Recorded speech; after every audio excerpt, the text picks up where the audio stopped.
Bienvenue à tous, vous tous qui nous suivez de partout. Que Dieu vous bénisse et qu'il vous fasse du bien. Encore une fois, c'est votre sœur Pam qui vous revient.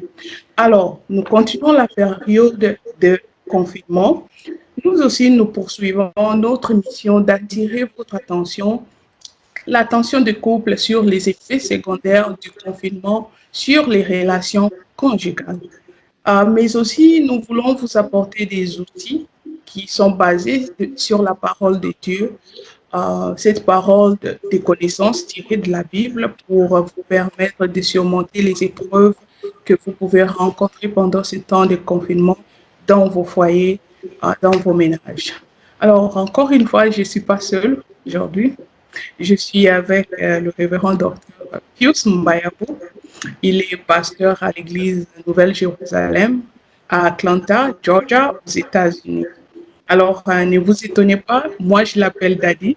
Alors, ne vous étonnez pas lorsque vous allez m'entendre l'appeler Daddy. Alors, bonsoir, révérend docteur Pius Mbaya, comment vous allez? Bonsoir, bonsoir Pam. Je veux bien. Merci beaucoup pour l'opportunité de participer à ce programme. Lorsque j'ai vu ta première vidéo, j'ai beaucoup aimé. Et bien voilà, je me retrouve maintenant dedans. Merci, que Dieu te bénisse.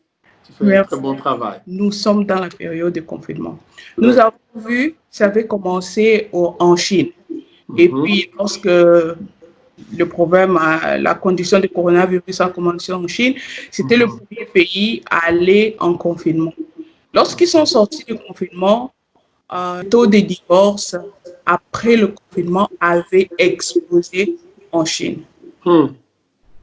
Nous sommes encore en plein confinement. Nous ne savons pas quand nous allons sortir de ce confinement, quelle sera la tendance chez nous ici. Alors, ce qu'on essaie de faire, c'est tirer l'attention des couples pour savoir que c'est un danger réel. C'est quoi le divorce face à la Bible?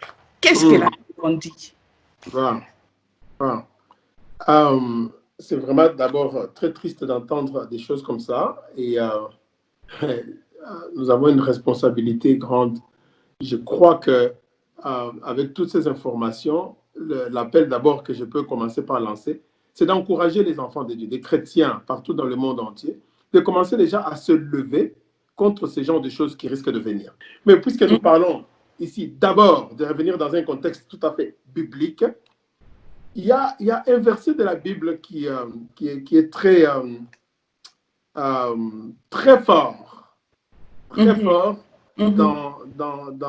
les livres de Malachie.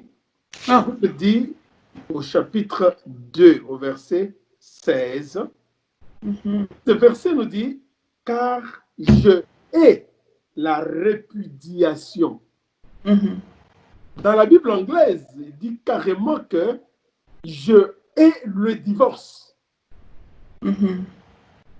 Et je pense, je vais d'abord continuer le verset. Le verset dit, car je hais la répudiation. Nous sommes dans Malachie au chapitre 2, le verset 16. Je hais la répudiation, dit l'Éternel, des dieux d'Israël. Et celui qui couvre de violence son vêtement, dit l'Éternel des armées. Prenez donc garde en votre esprit et ne soyez pas infidèles. C'est catégorique. Dieu n'aime pas le divorce. Le mariage, c'est une alliance. Le mariage, quand on parle alliance, le mot alliance, là-dedans, c'est un contrat. Un contrat qui est fait entre l'homme, la femme et Dieu, quand même, parce que c'est important quand nous parlons vis-à-vis de la parole de Dieu de la Bible, de lire les versets bibliques sur lesquels nous nous appuyons. Proverbe au chapitre 20 et le verset 25. La Bible dit, au verset 25, c'est un piège pour l'homme que de prendre à la légèreté un engagement sacré et de ne réfléchir qu'après avoir fait un vœu. Mais Daddy, dans le cas où les personnes ont peut-être fait leur mariage seulement au niveau de la famille, Oui. Ce sont au niveau de la famille et puis au niveau de la mairie.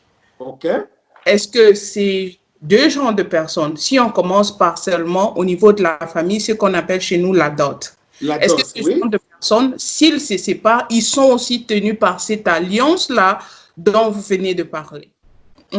Au niveau des familles, d'ailleurs, c'est ça le mariage est conçu dans la maison, dans les deux familles qui se mettent ensemble. C'est ça, c'est là où le contrat se fait.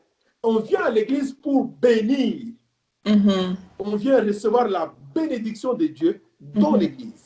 Mais tout commence là-bas. Pour nous, les Africains, hein, pour nous, c'est pourquoi je parlais de la culture. Quand on parle de divorce au niveau culture, le mariage aussi, il y a aussi la culture. Donc, quand nous disons que Dieu n'aime pas le divorce, effectivement, Dieu n'aime pas le divorce. Maintenant, si nous voulons retourner ceux qui se sont mariés dans la famille, est-ce que la famille aime le divorce? Ça, il y a beaucoup de questions dessus. Il y a des familles qui encouragent que les uns et les autres divorcent. Est-ce que les juges... Regarde seulement un peu pourquoi nous encourageons les gens de venir se marier à l'église. Pourquoi nous encourageons aux gens de venir recevoir la bénédiction de Dieu? Pourquoi? Parce que Dieu, c'est l'autorité suprême. OK. C'est l'autorité suprême. Nous avons l'autorité parentale, nous allons arranger là-bas, et nous allons à l'autorité civile, mais l'autorité suprême, c'est Dieu. C'est pourquoi nous recommandons aux gens d'avoir la crainte de Dieu. Un mariage, je t'ai dit, hein, si tu as payé attention dans mon parler au début là, quand je dis c'est une alliance, je n'ai pas dit entre deux. Tu as dit entre les trois. Entre les trois. Un mariage sans Dieu, c'est déjà voué à aller quelque part dans des conditions terribles et bizarres. Il y a des arguments dessus. Il y en a qui disent qu'il y a des gens qui ne sont pas mariés devant Dieu, qui tiennent dans leur couple. Il y a plusieurs de ces choses. Mais pour nous chrétiens, si nous parlons, nous chrétiens, notre autorité suprême, c'est Dieu. Si nous avons la crainte de Dieu, nous devons avoir la crainte des engagements que nous avons faits. C'est très dangereux. Écoute Deutéronome. Deutéronome 23. Deutéronome 23, au verset 23, la Bible nous dit ceci. OK? Tu observeras et tu accompliras ce qui sortira de tes lèvres. Par conséquent, les vœux que tu feras volontairement, c'est vous. Vous faites des engagements devant Dieu, à l'Éternel votre Dieu. OK? Les vœux que tu feras volontairement à l'Éternel ton Dieu et que ta bouche aura prononcé. Dieu n'aime pas les divorces. Je m'en fous de ce que les gens peuvent dire. Il y a des hommes de Dieu qui disent, ou qui divorcent même, des pasteurs divorcent. Le divorce est maintenant pris avec beaucoup de légèreté. On peut juste divorcer aujourd'hui et demain aller se remarier. Vous voyez, quand on retourne aussi dans le contexte de la Bible, il y a, si on commence par la loi de Moïse qui disait à chaque personne, à chaque homme, qui donnait à chaque homme le droit de divorcer, à condition que l'homme donne une lettre à sa femme. Jésus vient, Jésus nous dit, non, si Moïse vous avez écrit ça, c'est à cause de la dureté de votre cœur. Mais Jésus ajoute en disant que dans les cas d'adultère, c'est la condition qu'un homme peut décider de répudier sa femme ou divorcer avec sa femme. Donc, qu'est-ce qu'on peut tirer de ce que Jésus a dit en disant que rien que le cas d'infidélité peut être utilisé pour demander le divorce? Tu sais, moi, généralement, quand nous faisons le premarital counseling, ou les conseils prémaritaux avec les jeunes quand ils veulent se marier, nous posons des questions, on le fait généralement ensemble, maman et moi, et on a souvent une question que nous posons au couple, au futur couple. Nous leur demandons, à votre avis, ou du moins à chacun, à ton avis, quelle serait la raison d'un divorce pour un mariage? Plus ou moins, c'est que tu en as donné déjà, tu as répondu à cette question tantôt ici pour dire, voilà, elle me dit ceci. Et très souvent, les gens ont différents points de vue. Il y en a qui sortent de ces versets bibliques. Ils disent, pour moi, c'est dans les cas de l'infidélité. Et pour moi, c'est ceci, cela. Et une fois, on a eu un cas où quelqu'un, du moins tous les deux, je ne me rappelle plus, l'autre qui ont dit, en tout cas pour moi, il n'y a aucune base de divorce. Nous les avons applaudis. Wow. Ça, c'est déjà un très bon départ. La personne qui s'y engage déjà en se disant, pour moi, il n'y a aucune raison de divorce. C'est ce que dit la Bible et toutes les prévisions qui viennent avec cela. Et il y a possibilité, on parle de... Alors désormais, à partir de ce moment-là, nous avons pris une approche où nous disons aux gens, la meilleure façon, c'est de se dire, notre mariage, pas de divorce. Quoi qu'il arrive, il y a aussi la provision de pardon qui est là. Si toi, tu es un saint de saint qui ne pêche jamais, ne pardonne pas quelqu'un d'autre. Parce que si tu veux aller auprès de Dieu, demander pardon, Dieu te dira, mais est-ce que tu as pardonné la personne qui t'a fait du mal? Mais le problème est que on peut pardonner à quelqu'un. La personne te fait du mal, tu pardonnes à la personne comme la Bible nous demande de pardonner. Nous pardonnons. Mais est-ce que c'est là sous-entend que mon pardon doit être rattaché au fait que nous restons ensemble? Je peux te pardonner et puis dire que non. Ben, prenons le cas extrême de l'adultère. Il y a eu l'adultère, je te pardonne. Oui. Je décide qu'on ne reste pas ensemble, mais je n'ai plus de colère avec toi, on maintient une relation. Parce que les gens aussi peuvent s'appuyer, beaucoup de gens s'appuient sur ça. Je n'ai plus de colère sur lui. Oui. Mon pardon ne sous-entend pas que je dois rester avec lui sous prétexte que je l'ai pardonné. Eh bien, c'est là où maintenant vient un point très important, les conséquences des divorces. Mais quand vous vous mariez, l'amour n'est plus seulement émotion. L'amour, c'est émotion, mais ça va à un autre niveau de l'engagement. Commitment. On est maintenant engagé. C'est-à-dire que nous allons faire que ça marche. Nous allons tout faire que ça marche. Pourquoi? D'abord, si nous sommes des chrétiens, nous revenons sur le fait que Dieu n'aime pas les divorces. C'est déjà un point là. Dieu n'aime pas les divorces. Okay? Et nous nous sommes engagés devant Dieu. On a fait des promesses les uns envers les autres et à Dieu. Donc, il ne faut pas que... Vous savez, le problème qu'on a dans le monde aujourd'hui, c'est qu'il y a beaucoup de gens qui connaissent même Dieu, qui ont la crainte de Dieu. Quand les problèmes deviennent forts, là, compliqués, c'est comme s'ils ils oublient maintenant, ils disent, on met d'abord Dieu de côté. On met la Bible à côté.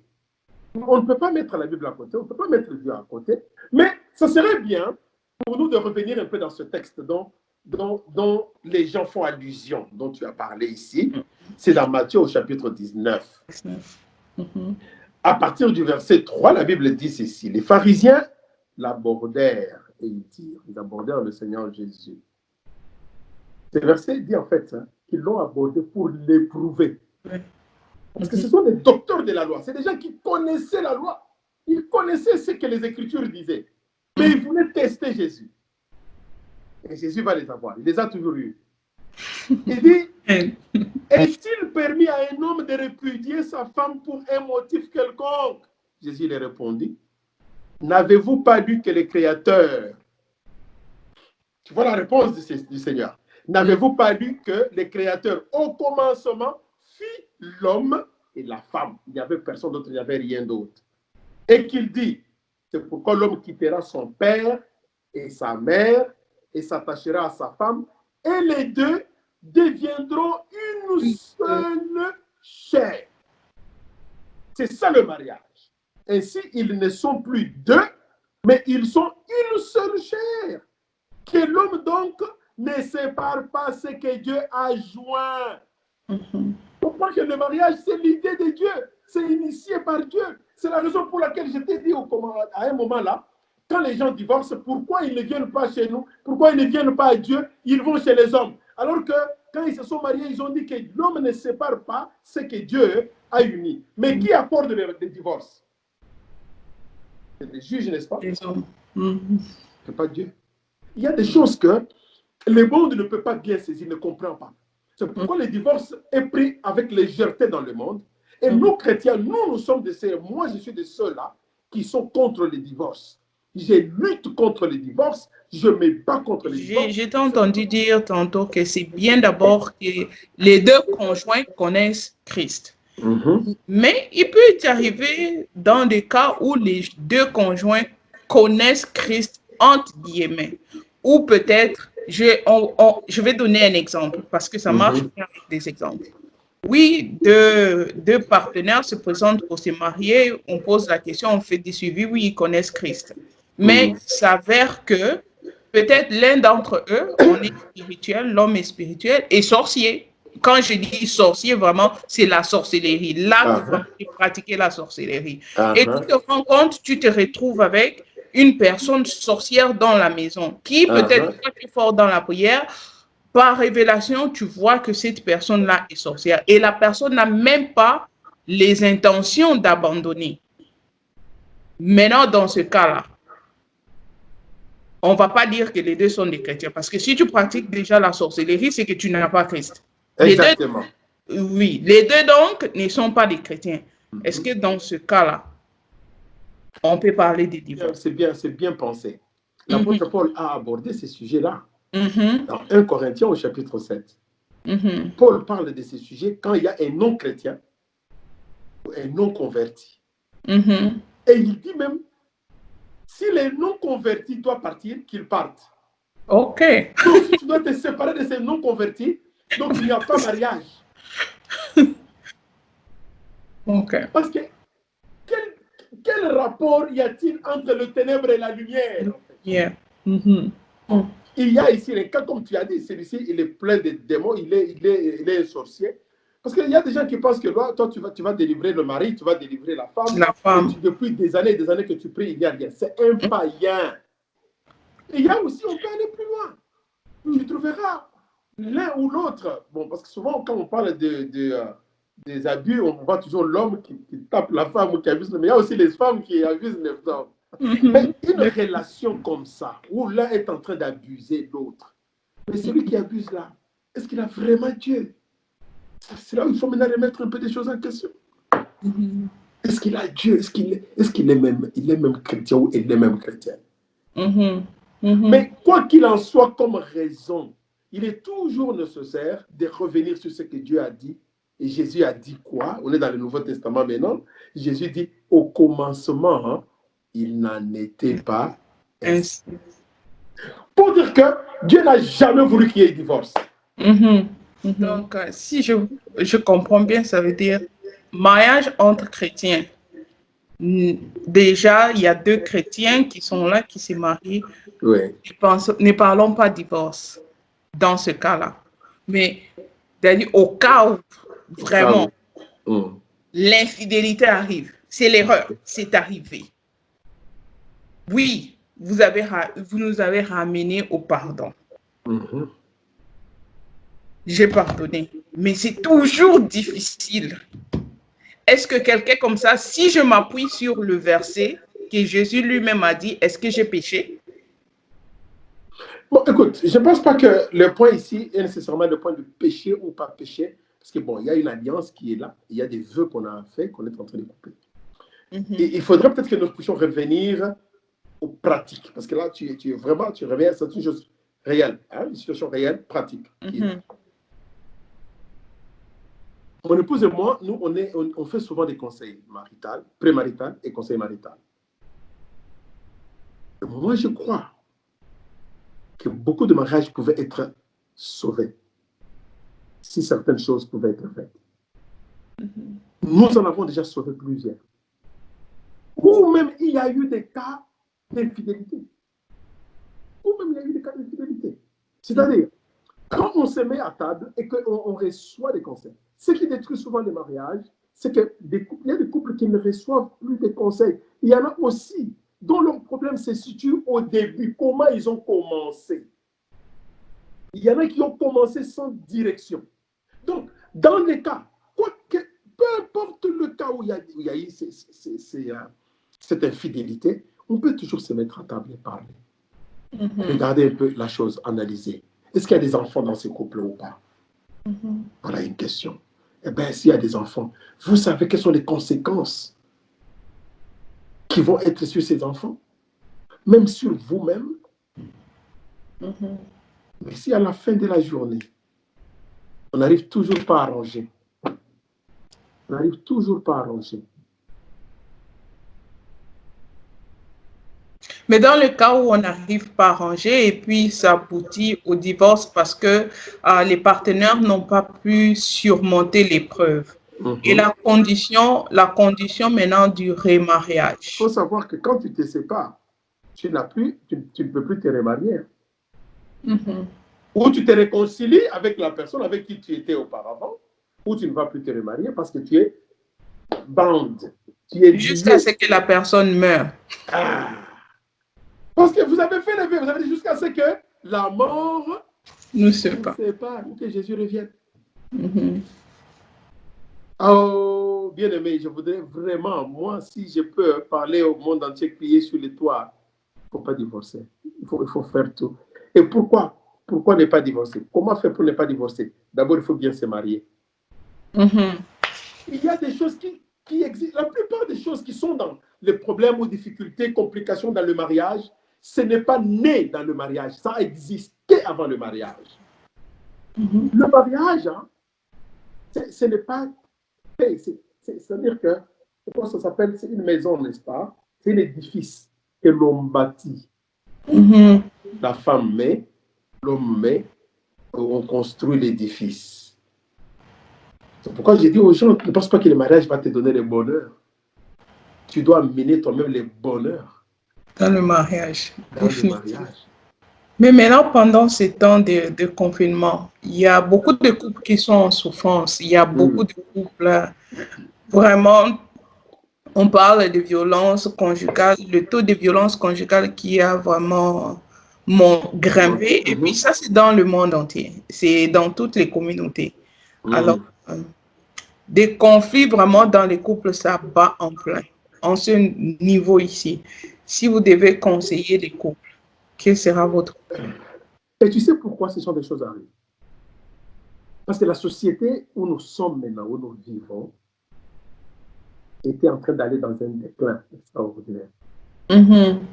Tu vois? Alors, la vie que nous vivons, du moins avant tous ces confinements, était que les gens vivaient, chacun vivait sa vie. Et la plupart des couples dans le mariage, c'est comme ça. Dans ce monde où il faut beaucoup travailler, il faut faire des affaires, il faut faire de l'argent, il faut faire ceci, le mari monte à gauche, la femme va à droite. Et les enfants viennent, et chacun pour soi. Maintenant, boum, confinement, on se retrouve ensemble, on ne se connaît plus. On ne se connaît plus. Pensez-vous qu'un enfant peut être issu d'une union de personnes, de conjoints qui se sont divorcés? À la longue, cet enfant-là pourra aussi vivre. Il y a beaucoup plus de chances que quand cet enfant grandit, pourra aussi tomber dans le divorce. Est-ce qu'il y a des liens en arrière de ça? Absolument, absolument. Il y a ce qu'on appelle la malédiction de génération. Ce sont des choses qui vont de père au fils, de fils au petit-fils. Ces malédictions se poursuivent. Une famille qui a divorcé, c'est plus facile pour que les autres aussi puissent subir le divorce. Le divorce. Il y a des enfants qui ont vécu dans des maisons où ils voyaient comment le papa abusait la maman. Oui. Ou la maman abusait le papa. Le papa aussi. Il y a des enfants qui grandissent avec ça et ça laisse des séquelles. Mais rendu à ce niveau, on a déjà fait des erreurs, comme tu venais de dire. Le début était déjà mauvais, notre mur est tordu. On est là. On est là et puis le mur est tordu. Comment on fait pour l'arranger? Chercher des counseling. Dans le milieu africain, plusieurs personnes ne sont pas pour les counseling. Ils n'aiment pas, ils ne sont pas d'accord, ils ne veulent pas. J'ai une fois entendu même dans des baby showers, ou dans wedding shower, dans les wedding showers, j'entendais des gens qui disaient à la fille là, non, hey, quand ceci va faire, ce n'est pas l'histoire là d'aller commencer à on va aller appeler les pasteurs, et on va faire ceci. Parce qu'il y a des gens qui sont contre ces genres de choses, mais ils sont wrong. Ils n'ont pas raison, ils ont tort. Ils ont tort parce que le counseling sauve beaucoup de foyers. Regarde les gens du monde, ils vont chez les conseillers, chez les psychiatres, ils vont chercher de l'aide. Les conseillers conjugaux dont vous avez parlé, est-ce que ça doit être des pasteurs ou ce sont des professionnels sur qui les couples peuvent s'appuyer? Bon, ici, nous sommes en train de nous adresser à tout le monde, hein, aux chrétiens, aux non-chrétiens, ainsi de suite. Moi, je suis un serviteur de Dieu. Et c'est le travail que je fais. Moi, je suis un conseiller. Et il y a aussi des niveaux des choses. Et pas seulement les niveaux, il y a aussi la façon de voir les choses, la perspective de voir les choses. Quand on a une perspective qui est biblique, c'est beaucoup mieux. Pas seulement biblique, mais aussi culturelle. Il y a, si vous, êtes des chrétiens, il faut parler à quelqu'un qui est chrétien, qui comprend aussi la culture. Et quand on parle de quelqu'un qui est chrétien, il y a des gens qui sont matures, il y a des couples chrétiens dans l'Église qui ont l'expérience de la vie, qui ne sont pas nécessairement des pasteurs.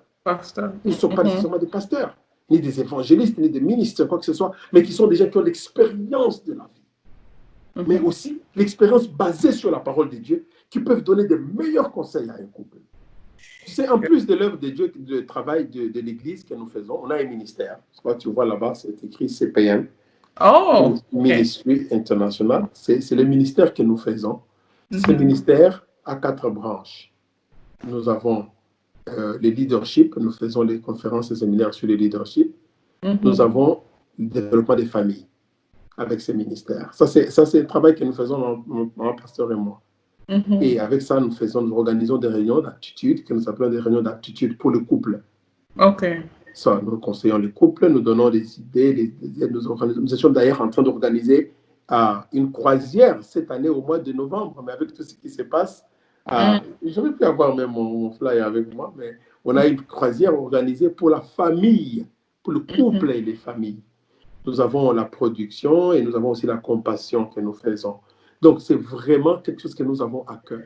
Ceci étant dit, vous nous avez parlé de la prière, l'importance aussi en ce temps-ci de parler et de chercher vraiment la solution au problème. Donc, je vais vous demander si vous pouvez faire au moins une prière spéciale pour ces couples qui, en ce moment, sont vraiment en train de traverser des situations difficiles, où la seule option maintenant, ils ne voient que la porte du divorce au devant d'eux. Ils ne voient plus autre chose. Il n'y a même plus la force de réconciliation ou de penser à autre chose. Alors, si vous pouvez, dès là où ils sont, juste prier pour eux, pour que le Seigneur se souvienne d'eux et qu'il étende la main. Laissez-moi dire quelque chose à ce couple qui est en train de nous suivre en ce moment. Et vous êtes déjà arrivé au bout. Pour vous, la seule solution qui vous reste, c'est le divorce. Je voudrais tout simplement te dire que n'abandonnez pas encore. N'abandonne pas. N'abandonnez pas, n'abandonne pas à l'un et à l'autre. Que personne n'abandonne. Parce que c'est en abandonnant que tout tombe. Peut-être qu'il n'y a plus de trust, il n'y a plus de confiance. Vous ne faites plus confiance à l'un, vous ne faites plus confiance à l'autre. Mais avec Dieu, rien n'est impossible. C'est pourquoi nous allons prier. Donc nous allons auprès du Seigneur. Je vais prier avec vous, je vais prier pour vous. Mais même si tu penses qu'il n'y a plus d'espoir, j'aimerais seulement que tu puisses prendre la main de ton conjoint ou de ta conjointe. Là où tu es. C'est très difficile peut-être comme exercice à faire. Mais symboliquement, prends seulement la main de ce conjoint, de cette conjointe. Pour une fois, essaye seulement. Essaye. Donne seulement cette opportunité. Et fermez les yeux. Et laissons le Seigneur faire le travail. Après cette prière, vous voyez un peu où est-ce que vous allez aller. Et aussi, j'aimerais aussi offrir aussi de l'aide. Dire que vous pouvez nous appeler. Peu importe où vous êtes. Je crois que les numéros pourraient vous être, si vous contactez, c'est ma maman Pamela. Il vous donnera le numéro. Vous pouvez nous appeler. Si on n'avait personne d'autre, vous ne faites pas confiance à quelqu'un, vous pouvez toujours nous essayer. Et nous pouvons voir, même demain, nous avons aidé les mariages à des distances. J'ai des couples, des enfants un peu partout, au Canada, en Europe, en Afrique, partout dans le monde, avec qui nous travaillons tous les jours ici, avec qui nous aidons. Et vous pouvez être aussi le cas. Je vais prier. Merci Seigneur. Parce que toi, tu n'aimes pas les divorces. Tu dis même que c'est celui qui répudie une femme. Donc tu ne veux pas qu'une femme soit répudiée. Tu ne veux pas qu'il y ait divorce.